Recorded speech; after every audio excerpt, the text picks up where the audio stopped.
Allison's affections moved like soft light over water, tender, pure, and endlessly deep.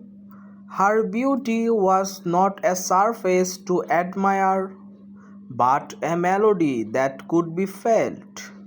Her face carried a serenity that silenced noise, and her waking thoughts were so pure they painted her dreams in gentle hues of silver and dawn. Every geyser she made felt deliberate yet effortless, as if grace itself had chosen her as its vessel.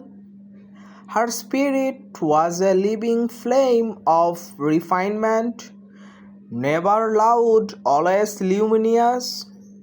The brilliance of her exuberance rose like a quiet tide, carried with it the rhythm of imagination. Beneath her calm exterior there lived a tempest of feeling, honest, fierce, and full of meaning.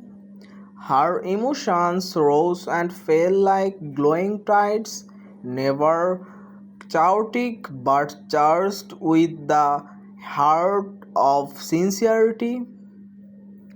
The kindness of her heart and the honesty of her soul blended into a rare harmony, forming the core of her quiet strength.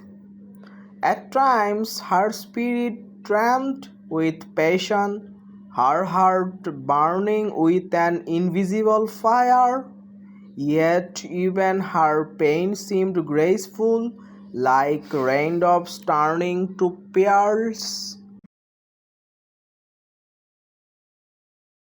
There was an ancient grace in Allison, as though generations of beauty and wisdom had converged in her being.